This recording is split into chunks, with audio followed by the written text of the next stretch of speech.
At 2 years old, Alan Lazarus lost his father in a car accident. 24 years later, Alan also was in a near fatal car accident, and he questioned his life's choices and reached an all time low. Now, through his search, he found the answers that he needed, and how this turned into helping multitudes find meaning and purpose. You do not want to miss today's interview with Alan Lazarus. Stay tuned. Have you ever felt like giving up, quitting, throwing in the towel? Welcome to Never Ever Give Up Hope featuring Carol Graham. She's an author, health coach, and motivational speaker. Backed into a corner multiple times in her life, Carol shares with you stories on how she overcame some of the toughest obstacles a person can go through in life, but refused to give up hope. Rather than admit defeat, an opportunity was presented, and it involves each and every one of you. Carol will feature spectacular guests who will share their messages of hope, encouragement, and their inspiration to prove why life's adversities only make you stronger. And now, welcoming the host of the show, here's Carol Graham. So, Alan, would you please tell us that part of your story, what you were going through emotionally, how it affected you, maybe some pivot points? So the first thing to understand about this is that I didn't actually fully comprehend this until way later. So I'm going to be 36 in November. So I call myself Alan version 3.6. And those challenges started for me very young. And so everyone starts in different circumstances, and mine were definitely very challenging. So as you had mentioned in that intro, I lost my father when I was 2 years old to a car accident. He was 28. And from age 3 to 14, I actually had a stepfather. So my real last name is actually McCorkle. My birth last name is McCorkle. So my birth father was John McCorkle. He was part of a big Irish Catholic family. It was Jim, Joe, John, Jane, Joan, Jeanette, all J. Yeah, exactly. And so after my birth father, John, passed away, we sort of became the Lazaruses. And I took my stepfather's, Steve Lazarus's last name around age 6 or 7. And we were sort of trying to be the Lazaruses, so we didn't associate as much with the McCorkles, just unconsciously or consciously, I don't know. But when I was 14 years old, that was the hardest year of my life. And I did not know that at the time, but it's very, very clear in hindsight. So 14, stepfather leaves, takes his entire extended family with him. That same year, my sister moves out with her older boyfriend. That same year, my mom gets in a fight with my Aunt Sandy, her sister Sandy, and my Aunt Sandy sort of ostracizes us from that side of the family. And we don't really associate much with the McCorkles anymore because we're the Lazaruses. So in some ways, you could say I kind of lost 3 families by the time I'm 14. Yeah, and so that definitely created some abandonment challenges that I didn't know about. There's 4 trauma responses: fight, flight, freeze, and fawn. Fawn is the appease one, where you just kind of appease everybody and become sort of this social coward who just contorts himself or herself to whatever the social group wants. And so that was definitely my social trauma response. But behind the scenes, when no one was watching, it was fight, aim higher, work harder, get smarter. Aim higher, work harder, get smarter. And so I became this sort of esoteric, semi-gifted, semi-math genius kid who got straight A's through all of high school. Got as much scholarships and financial aid as I possibly could, because when my stepdad left, we went from boats and ski trips and snowmobiles and motorcycles and, sort of the mid to late 90s dot-com bubble era to now I get free lunch at school because our income is so low. My mom trades in her BMW for a little Honda Civic. I shop at, Salvation Army and stuff like that. Again, we weren't going to starve, but my dream college was WPI, kind of like a mini MIT in Massachusetts. It was $50,000 a year. It was an engineering school. It's one of the best engineering undergrad colleges in the world. And that was my dream, to go there. And I went from, I hope I get in, to even if I do get in, I don't know how I'm going to go. So I did really well in high school, got as much scholarships and financial aid as possible, got my computer engineering degree, bachelor's, I got my master's in business, and then I was off to the races. And by off to the races, I mean, this is 2011. I graduated my bachelor's. 2012, I graduated my master's. And that was 2011, 2012, 2013, 2014 when the economy was kind of coming back after '08. And so in the 21st century, computer engineers are very sought after. So I went from a broke high school and college student to very, very sought after in the economy. So I went from 65 to 85, 85 to 105, 105 to 125, and then 125 all the way to almost 100, almost $200,000 a year. It was 180 is where I peaked. And after that, and that was all different tech companies, iRobot, Sensata Technologies, Oz Development, Lens Americas, different Tyco safety products. And then I eventually landed at a company called Cognex, which I know we're going to talk about industrial automation and that sort of revelation. But ultimately, that's when I got in my car accident. So at this point, I'm 26. I had already paid off 84 grand worth of college debt in a single year. I had $150,000 in a Vanguard account with different stocks, tech companies, ETFs, index funds, which are sort of the same thing. And I was used to going without. So I didn't have kids. I didn't have a wife. I had my girlfriend Courtney at the time. We lived on a lake. My rent was $500 a month. We split it. I drove a 2004 Volkswagen Passat that I bought in cash for $5,000. So I was used to going very frugally. So I made so much money, but I didn't really need much. And so that was a weird sort of thing. And then I get in my car accident. So I'm up in New Hampshire with my little cousin. Actually, there's only been 2 human beings from my mom's side that I've actually ever seen since I was 14. One of them's name is Jeff, and then his son, Dan, my second cousin, was in the car with me.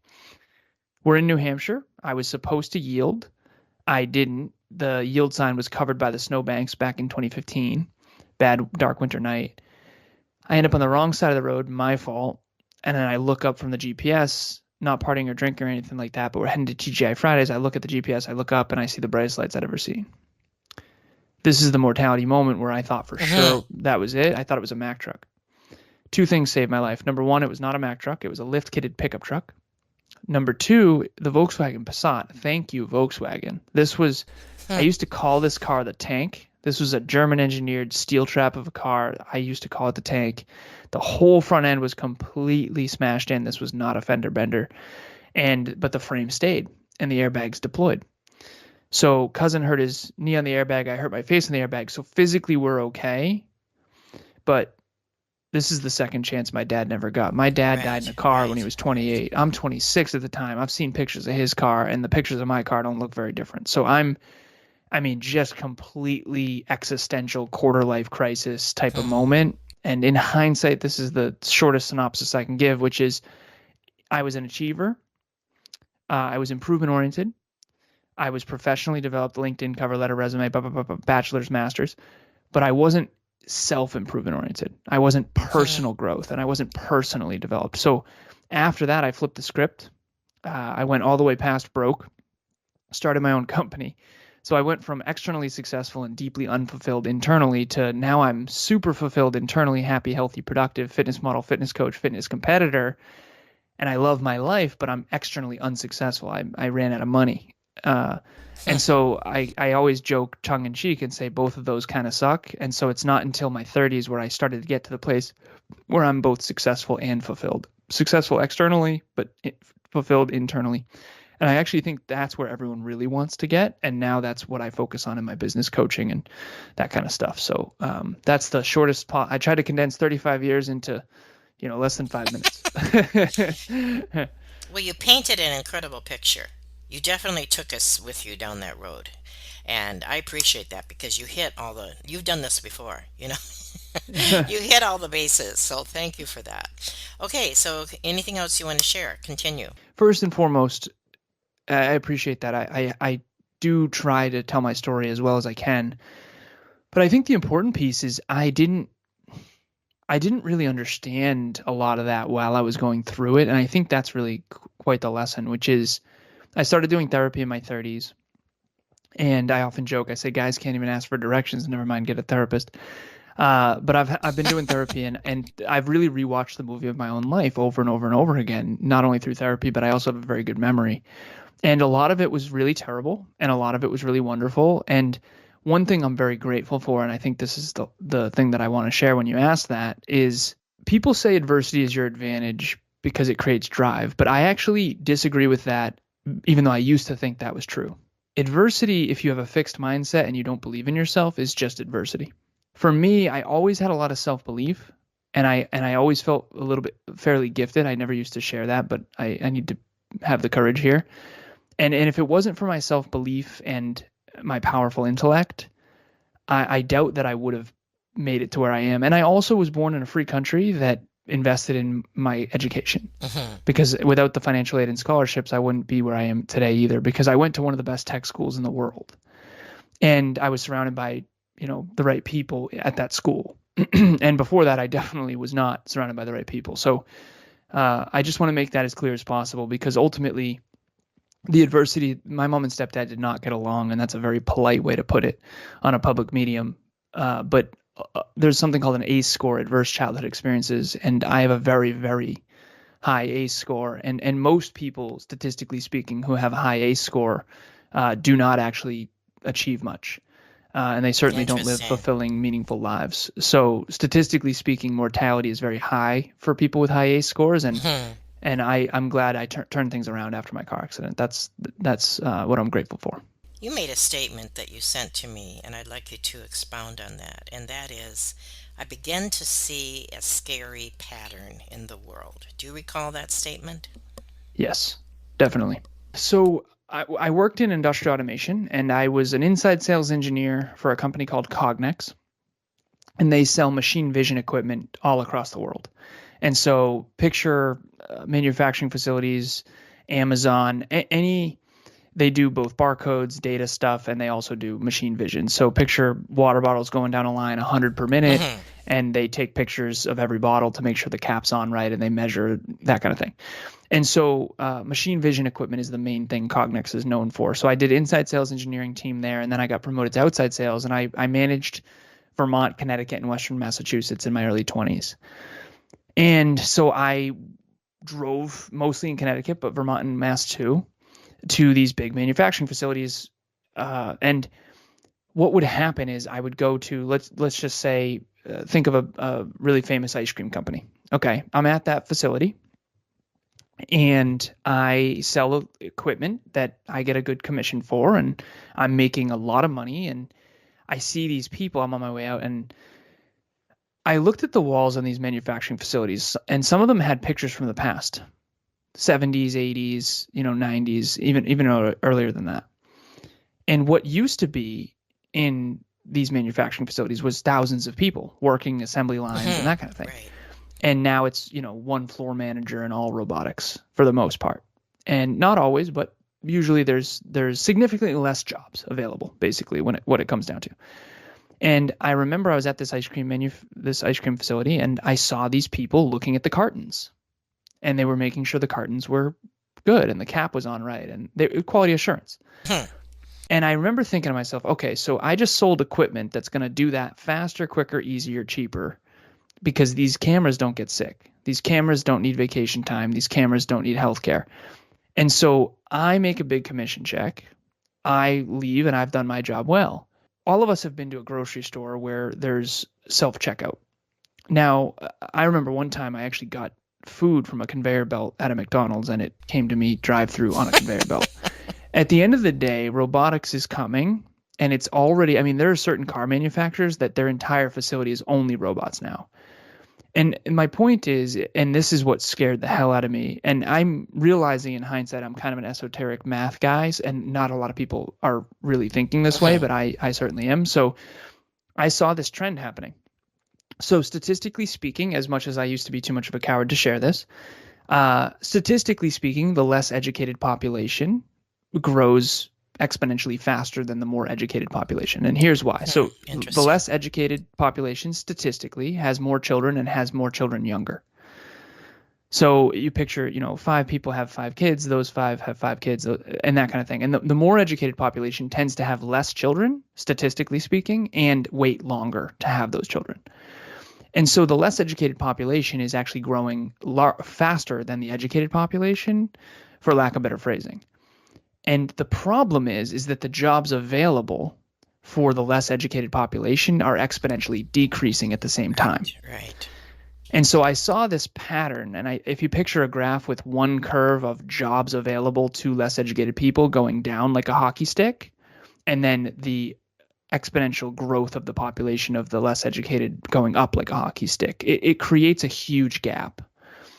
And so that scared the hell out of me. And if you're not a part of the solution, you're a part of the problem. And so for me, Next Level University, my company now, the real underneath it, it's level up, the slogan is level up yourself, level up your podcast, level up your business. And that is true. And that's what we do. But ultimately what it is a place for you to reach your potential anywhere in the world. As long as you have an internet connection, you can, if you're willing to work and actually have humility, you can retool. You can retool and you can learn skills and you can develop yourself and you can work on your character and you can work on your goals and your metrics and habits. And you really can build a resume and a magnificent career. Because the truth is, if you're uneducated, you are in serious trouble. And the reason why is because the world is getting more exponentially complex. I'm a computer engineer, right? So I know how to build this computer. I built my first computer when I was 12. I'm not in trouble in the same way that other people are. And I'm not trying to say that as some pretentious guy. I mean, people know where I started, right? Dad died at 2, stepdad left at 14. Like I was not built with a silver spoon. And it was the opposite, if anything. However, I'm so scared for people who aren't retooling. I met someone recently, his name's Derek. I love him, good heart, great hearted guy, doesn't even have a laptop. And my brain goes, that is so alarming. And the reason why is not because Derek's bad. Derek's great. It's because the whole future is technology. And if you're not in tech, you don't realize how quickly you're in trouble. And the people who are in tech do realize that. And that doesn't mean there isn't going to be a place for other things, but robotics is coming quick, both consumer and on the business to business side. And if we are not retooling and becoming more and more marketable and more educated and learning these things, you won't be sought after in the future. And if you're not sought after, you're gonna struggle. And so the future is bright for the people who retool and who reinvent themselves. And so now I have a company that helps people do that. One question I have is, what about the fields that are non-tech and that cannot be automated? How does that fit into this scenario? Well, there's the long-term philosophical view, and then there's the sort of practical short-term one. I'll try to do both. In the practical short term, there's certain things that won't be automated, but everything will eventually be automated. And I know that sounds to someone who's not. So, for example, the trucking industry, right? Self-driving. My car drives itself. So it's called supervisor mode. It's a Model Y Tesla, and it's called supervisor mode. So I have to be in the driver's seat, and it calls me out if I'm not paying attention because it has a camera. But ultimately, at the end of the day, it really does drive itself. We went from Massachusetts to South Carolina. My beautiful girlfriend, her family has a place down there. And we drove through 8 states, and I only had to stop this thing maybe 5 times. So I'm supervising it, but it's driving itself basically the whole time. And so the truth is everything can be automated eventually. Now, the only things that can't be are the art side. So the creative things that are uniquely human. So for example, no one can be me. So my podcast is a great example of you can't really automate that. Right. You can try and you can do an AI version of Alan, but people are not going to connect with that because humans connect with humans. And so business is really 3 main things. And I'm a CEO of 18-person team, blah, blah, blah. I don't need to build credibility. The point is business comes down to 3 main things. The first one is metrics and structures and systems. And I'm really, really good at that, but I'm an engineer, so that tends to be where I stay. Number 2 is products and services.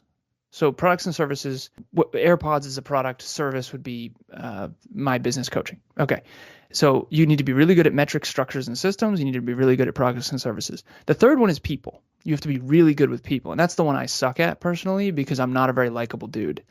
And I think in analytics and numbers, and that modality of thinking is statistically rare, so I seem like a robot to people. I've gotten decent at it because I was such a social coward as a kid that I learned how to fit in, and that's served me later. But really, a lot of engineers say I struggle to communicate with humans, and they say humans because they don't feel human. When in reality, the playful joke I say is when a girl asks you in high school, "Hey, do I look fat in this?" and you say yes at level 6 out of 10, that doesn't go very well. But that's what engineers actually think. And by the way, I think that about me too. So I'm not trying to be unkind. It's just a numbers modality of thinking. But ultimately, everything can be automated that is of utility. In the early 1900s, I think it was something like 70% of the workforce was in agriculture, and now it's only 3%. And again, don't quote me on those numbers, but the point is that everything will eventually be automated except for creative endeavors and except for people to people type of stuff. And so really what you need to do is leadership. Leadership can never really be automated. So if you focus on leadership, you focus on creative endeavors, and you focus on effective communication with people and learning how to lead by example, I think those are the really most marketable skills of the future. That is so well stated. Oh my goodness, I'm writing notes like crazy. Thank you for that. It's so enlightening. I really appreciate the information that you have given to the audience. We're going to take a short break, and when we come back, I have a statement here from you that I'd like you to expound on, and that says, your mission is to help others fully design fulfilling lives, maximize their own unique potential, and build aligned businesses they love on their own terms. We're going to talk about that in just a moment. Carol Graham would like to show you the path from misery to miraculous triumph in her fast-paced memoir, Battered Hope. She relates her determination to succeed as someone who experienced one horrendous nightmare after another. Gang raped and left for dead, loss of a child, husband falsely imprisoned, and cancer. Nothing could break her tenacity or faith. No matter what you face, heartache, loss, suffering, or injustice, Carol will illustrate how she became a victor the same way you can. The secret is to never, ever give up hope. Order your copy at Amazon or batteredhope.blogspot.com. Continue what we were discussing and also now elaborate on what you can do and how you can help the audience. Yeah, so the quote that you had mentioned was meaningful and purposeful lives, maximizing one's own unique potential, which then presupposes your own unique contribution, not only to the economy, but to your community and to the world. And then on top of that, design fulfilling lives on your own terms. So the design is the key word there. And I'm an engineer, so everything's design. I don't do anything superfluous. I've never once, I always joke with my business partner because he's not an engineer. And he playfully calls our podcast The Genius and the Joker.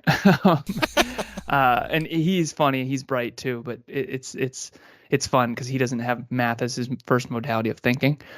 And so for me, everything's design. I always joke with him. I say, I've never once said, hey, I'm going to go build a company and then gone to the beach. I said this to Kev once. I said, I've never once woken up in the morning and then thought, oh, what do I feel like doing today? So for me, everything's by design, and you don't have to be like me. However, if you don't have your future well designed, you are in trouble. And I need to say that because I care. You're not going to stumble upon a great life. No one does. Right. And if you do, it's luck. Just like the lottery, right? I mean, yeah, you can play the lottery and you might get lucky, and then they're going to highlight the one winner instead of the 10 million losers. But ultimately, that same person ends up broke because they never really learned how to actually do finance. And so ultimately underneath this, at the end of the day, okay, what is fulfillment? What is a meaningful life for you? What is meaningful work for you? What are your strengths and weaknesses? What are the skills that you need to develop to be relevant in the future? And how do you not end up selling horses after the car is invented? And that's a metaphor because obviously I still love horses. But ultimately, at the end of the day, you are unique and everything has to start with self-awareness. Most people, so I read this in January of 2024.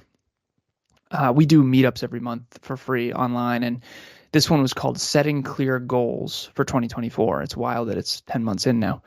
But so when I was doing research for that, I looked this up, and essentially what it said was only 4% of individuals, based on this research, ever have written goals. Of those 4%, only 8% of them ever actually achieve those goals. And to me, that scared me. It didn't make any sense. That's like a stadium of 100,000 people, and only the upper right balcony ever writes and achieves those goals. And to me, that was very alarming because as an esoteric weirdo, I've never not had written goals that I achieve. I was unfulfilled sometimes when I achieved them because they were not aligned with my core values and I didn't know who the heck I was because of my trauma. But the place you got to start, and I figured this out, I think one of the reasons most people, because here's the thing, statistically speaking, most people are never going to achieve their goals and dreams. And that scares me, and it makes me so sad. That's so sad, right? And if you look around, I mean, look, most people are not in great shape. Most people are not in great marriages. Most people do not live on mansions in the beach. Most people are not living their dream career. Most people are living paycheck to paycheck. Like there's a lot of depressing stuff. And I'm not trying to make this depressing, because there is hope, and here's the hope. If you start with self-awareness and say, okay, who am I? And what is my true potential? What am I gifted at, if anything? And if I'm not gifted, that's okay. I can make up for it with humility and work ethic. If you're not gifted, you better be humble. Okay. If you are gifted, Good you point. still should have humility, but you don't need it as much, I guess. But trust me, lack of humility will come bite you in the butt eventually. I can speak from experience on that one. But ultimately, most people set their goals based on low self-awareness. So most Good people who point. do, Wow. thank you. So, and again, I do want to make this as clear as possible to anyone out there listening. I'm not just talking. So I've been mentoring for 10 years, coaching for 8, and I have 26 people I'm coaching currently, all different industries, all different backgrounds, all different businesses, all different men plus women, all over the world, different cultures, different ethnicities, different races, all of that. And so you see these common things that are the root cause of why people are not winning. And it's my job to identify those. Like when your car is broke down, you go to a mechanic, they identify what's wrong, and then they fix it. I don't know anything about cars. I don't know how to do my own plumbing, but I know human beings. And so what happens is I identify the root cause of the challenge. Most challenges come down to low self-awareness. There's 3 things that people are inaccurate about. Picture a self-driving car that has a camera that's covered in mud. It'll keep driving off a cliff on accident and then blaming the world, when in reality it just has a blind spot. That's a good metaphor for, I think, how people live.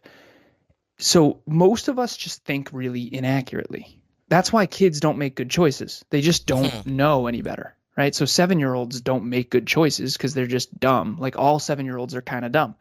Not dumb compared to other 7-year-olds, but if you're not smarter than a 7-year-old, you're in serious trouble. And I'm not trying to be unkind. So at the end of the day, the idea here is we make poor decisions and we set goals based on low self-awareness, and then we wonder why we don't achieve them. When in reality, the reason we don't achieve them is one of 3 things. You either don't know yourself, you don't know other people, or you don't know the world. So you have to know yourself, other people, and the world, how it works and why it works that way. So the first one is self-driving car needs an accurate current location. That's self-awareness. The second one is it needs an accurate destination location, which is a goal based on that current location. And it needs to know it can't fly. It needs to know it can't be a submarine. It needs to know what its capabilities are, right? Strengths and weaknesses. So if the Tesla thinks it can be a submarine, it's going to drive into the ocean and right. That's what a lot of people do in life is they don't understand that they aren't a strong speaker. So they want to start a podcast, but they aren't a strong speaker. Or they want to be in film, but they're not as good looking to be a lead role, or whatever it is, right? So self-awareness is really important. That's like me thinking I'm going to beat LeBron James at basketball. It ain't going to happen no matter how hard I try, right? And just like he's not going to beat me at computer science. So, and that's okay. So my point here is you have to be accurate in your thinking about 3 things. One is yourself, others, and the world. And so the third thing the GPS needs is accurate data on the terrain. If it thinks there's a road to the right and it's actually a cliff, it's going to keep driving off a cliff repeatedly and then blaming the government or blaming the world or when in reality, the true root cause of the issue is actually inaccurate thinking. Here's the problem though. Even if you think perfectly accurate about yourself, others, and the world, sometimes you still lose. The hurricanes that happened in Florida and in North Carolina recently, one of my team members, Nicole, was in North Carolina. She could make every good choice in the world and that still would have happened. And so here's the problem. We make bad choices, bad things happen, and we blame others. And when we make good choices and good things happen, we give ourselves the credit. When in reality, sometimes bad things happen to good people, sometimes good things happen to bad people, and it's very hard to decipher between those. And so ultimately, it's like poker kinda. You might have pocket 2s, you might have pocket aces, but it's how you play the hand. And there's a way to play the hand to where you maximize your probability of success. However, you might still lose even with pocket aces. And that's, I think, a good metaphor because ultimately the best you can do is the best you can do, and you can better your best. My best at 36 is way better than my best at 32, way better than my best at 12. And so everyone's doing their best, but almost no one is bettering their best. And to me, that's an alarming statistic. Excellent. Thank you. What I would like you to do now, as our time is coming to a close, is who should connect with you, who can you help, and how do they contact you? Thank you so much, by the way, for having me. I really appreciate it. I want to start and end with gratitude always. This is a dream come true. At one point, I started listening to podcasts after that car accident, and they really helped me sort of reconstruct my life in a more positive direction. And now I'm doing that. So thank you, thank you, thank you. As for who should work with me, I never used to have the courage to share this, and I'm so grateful that I do now through a lot of the therapy work I've been doing.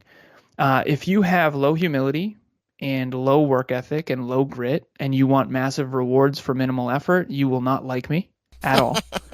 And you should not work with me. And honestly, please don't reach out. And I never used to have the courage to say that, because I spent a lot of my life, I think, trying to save people like that. And I am done with that. There's an expiration date on trying to save people like that. Exactly. And I've definitely reached mine through massive pain and suffering. So if you are humble, have grit and work ethic, and you want to earn success through unique fundamentals and self-awareness, you should totally reach out. And I think you'll adore what we do at Next Level University. And I think, we can just help you. We're not going to help you skip steps. I don't think there is really skipping steps, but we can definitely help you accelerate your growth in a better direction. And the way I see it is, you are where you are right now, but there is a bigger, better, brighter future on the other side of taking personal responsibility for what you say, think, do, feel, and believe. And really having the right people around you is just so important to that. So if we have a community of self-improvement oriented dream chasers that are just amazing, and please reach out. Instagram, Facebook, LinkedIn. We have a website called nextleveluniverse.com, spelt just like it sounds. We also have Next Level University podcast, spelt just like it sounds. And if you do reach out, please just provide context, because like all of us nowadays, I do get a lot of spam. Is there anything in closing you would like to share with the audience? I think the thing that I would end with, and this has been something I've been thinking a lot about lately, and I'm very grateful now. I do coaching, training, and podcasting mostly, and all of it is around helping people achieve their goals and dreams by improving themselves. I call it business coaching, but underneath it is just helping these people realign and improve themselves. People don't pay you for self-improvement coaching. I tried. But ultimately, personal responsibility is what I try to end on, because it's not my fault my dad died. It's not my fault my stepdad left. Even though unconsciously I probably took a lot of that on. But it is my responsibility to make a life out of that, because no one's going to come save me. Right. And if you can dig deep and take personal responsibility for where you're at, even though it might actually not be true. Like, so for example, a lot of the excuses people make, the problem is they're actually true. Maybe your government is corrupt. Maybe the system is against you. Maybe you are suppressed and not treated fairly because you're a woman or of a different race. That is all true. However, it's not going to help you to stand behind that. It's not going to help you to hide behind that. And so we all have strengths and weaknesses. We all have advantages and disadvantages. And ultimately, underneath all of this, the only way to have a meaningful life is to take personal responsibility for the life you're given, and to really, instead of saying, oh, I'm grateful, show me that you're grateful by maximizing who you are. And show me that you're grateful by trying to have an impact far beyond yourself. And my life became way more meaningful when I started doing that versus when I was drinking and partying and focused on fun. So a lot of people, they romanticize carefree wandering. They romanticize partying and fun. They're deeply unfulfilled. I did the same. And honestly, underneath it, what really matters are the tried and true fundamentals of personal responsibility and goals and dreams, and making the world a better place one day at a time. I have 3 words. You have challenged us. You have definitely stimulated us and also encouraged us. For that, I thank you. And I thank you for being on Never Ever Give Up Hope. Thank you, Carol. Thank you for listening to Never Ever Give Up Hope, featuring Carol Graham. Did you know that most people succeed because they are determined to? Quitting was never an option. Carol loves your comments and will respond to each one. So please subscribe and review this podcast. A rating of 5 stars would be outstanding and appreciated. Remember, if you are still here, there is always hope.